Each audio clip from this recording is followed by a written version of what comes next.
रिमझिम बारिश और स्कूटी का साथ, या फिर लॉन्ग ड्राइव पर जाना हो किसी के साथ। ख्याल तो अच्छा है ना, लेकिन इसके लिए आपको सबसे पहले जरूरत पड़ेगी डीएल या ड्राइविंग लाइसेंस की।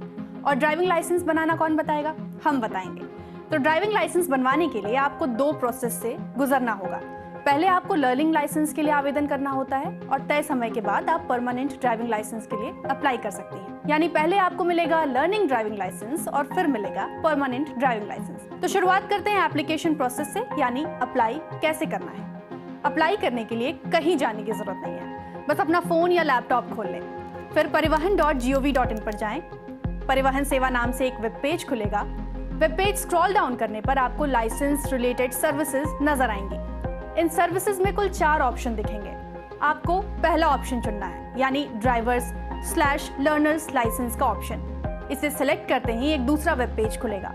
यहाँ आपको अपना राज्य चुनना है, यानी जिस भी राज्य से आप ताल्लुक रखती हैं वो सिलेक्ट कर लें। स्क्रीन पर एक साथ कई ऑप्शन पॉपअप करेंगे। आपको बिना कंफ्यूज हुए पहला ऑप्शन चूज कर लेना है। पहला ऑप्शन से हमारा मतलब है अप्लाई फॉर लर्नर लाइसेंस। ऐसा करने के बाद आपको एप्लीकेशन सबमिशन से जुड़े 6 स्टेज नजर आएंगे। पहला, फिल एप्लीकेशन डिटेल्स। दूसरा, अपलोड डॉक्यूमेंट्स। तीसरा, अपलोड फोटो एंड सिग्नेचर। चौथा, फी पेमेंट। और 5वां, वेरीफाई द पेमेंट स्टेटस। और आखिरी, प्रिंट द रिसीट। हमें इसी क्रोनोलॉजी को फॉलो करना है, लेकिन उससे पहले आप कंटिन्यू बटन को प्रेस करते हुए आगे बढ़ जाएं। स्क्रीन पर 2 सवाल आएंगे। पहला कि आप किस कैटेगरी से बिलोंग करती हैं। इसमें कई ऑप्शन हैं, जैसे आप दिव्यांग तो नहीं हैं, रेफ्यूजी या फॉरेनर या एक्स सर्विसमैन तो नहीं है। अगर इन ऑप्शन में आप खुद को फिट नहीं पाती तो जनरल ऑप्शन को सिलेक्ट करें। फिर दूसरा सवाल है ड्राइविंग लाइसेंस से जुड़ा हुआ। इसमें आपके पास 3 ऑप्शन है। सवाल ये कि आप एडमिट करें कि आपके पास ड्राइविंग या लर्नर लाइसेंस है या नहीं, और दूसरा ये कि अगर है तो क्या है, लर्नर लाइसेंस है या ड्राइविंग लाइसेंस है। अब इस सिनेरियो की बात करें तो आपके पास कुछ भी नहीं है, ना लर्निंग ना ड्राइविंग। इसलिए आप चूज करेंगी पहला ऑप्शन, जिसमें लिखा होगा applicant does not hold any driving और learner licence issued in India.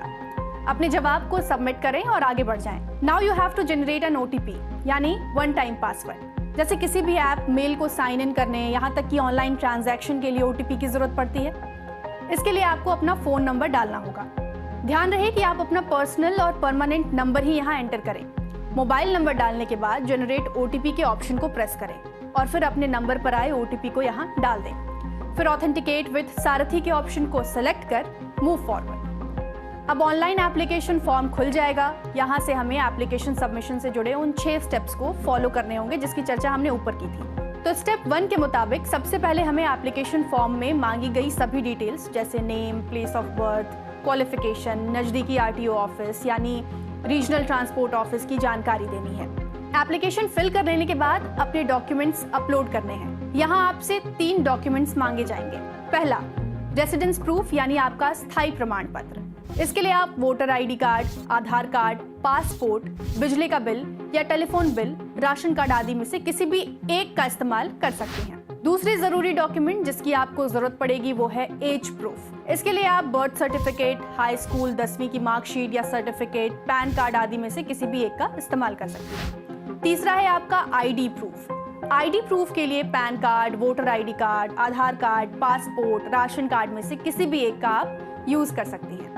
In documents के अलावा आपको जरूरत पड़ेगी 4 पासपोर्ट साइज कलर फोटो और आपके सिग्नेचर की। इन्हें भी रिक्वायर्ड प्लेस पर अपलोड कर दें और फिर 4th स्टेज की तरफ बढ़ें, जो है फी पेमेंट। अगर आप यूपी से हैं और दूसरा शख्स दिल्ली से, तो दोनों के लिए ये फीस अमाउंट जो है वो अलग अलग हो सकती है। वहीं आप 2 व्हीलर के लिए लाइसेंस अप्लाई कर रही हैं या 4 व्हीलर, इस पर भी पेमेंट अमाउंट डिपेंड करता है। अब फीस के भुगतान के बाद अपने पेमेंट स्टेटस को वेरीफाई कर लें और फिर आखिर में रसीद और अपने एप्लीकेशन फॉर्म का प्रिंट आउट निकलवा लें। अगर ऑनलाइन ऑप्शन मिलता है तो वहीं टेस्ट का स्लॉट बुक कर लें, नहीं तो प्रिंट आउट लेकर अपने नजदीकी RTO ऑफिस यानी रीजनल ट्रांसपोर्ट ऑफिस पहुंचे। अपने एप्लीकेशन फॉर्म और रसीद को यहाँ सबमिट कर दें। RTO अधिकारियों से किसी तय दिन के लिए अपना लर्नर लाइसेंस टेस्ट शेड्यूल करवा लें। इस टेस्ट में आपसे ट्रैफिक नियमों से जुड़े सवाल किए जाएंगे, इसलिए तैयार रहें और सभी नियम अपने दिमाग में फिट कर लें।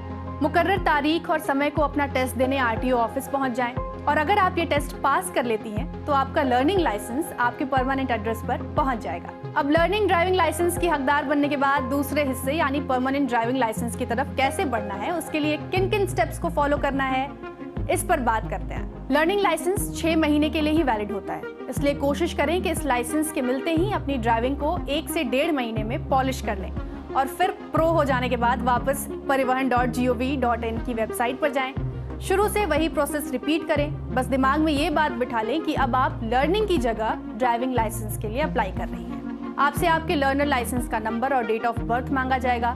इसे सबमिट करने के बाद एप्लीकेशन फॉर्म भरना होगा। वहीं सारे डॉक्यूमेंट्स अपलोड करने होंगे जो आपने ऊपर किए थे। एप्लीकेशन फी जमा करना होगा जो शहर और आपके चॉइस ऑफ व्हीकल पर निर्भर करता है। फिर बारी आती है ड्राइविंग लाइसेंस टेस्ट के स्लॉट को बुक करने की। स्लॉट बुक करने के बाद तय समय और डेट को आप प्रेफर्ड RTO ऑफिस में जाकर टेस्ट दे दें। टेस्ट में पास हो जाती हैं तो अगले कुछ ही दिनों में आपका ड्राइविंग लाइसेंस खुद आपके घर के दरवाजे तक पहुंच जाएगा और फिर जब मन करे कार या 2 व्हीलर उठाकर घूमने निकल जाइए या फिर अपनी जरूरत का काम निपटाइए। तो ये वीडियो अगर आपको पसंद आया, हमारी जानकारी पसंद आई तो अपने दोस्तों के बीच इसे साझा करें और अगर आपको किसी और विषय में कोई और जानकारी चाहिए तो अपना सुझाव कमेंट बॉक्स में जरूर दें। शुक्रिया।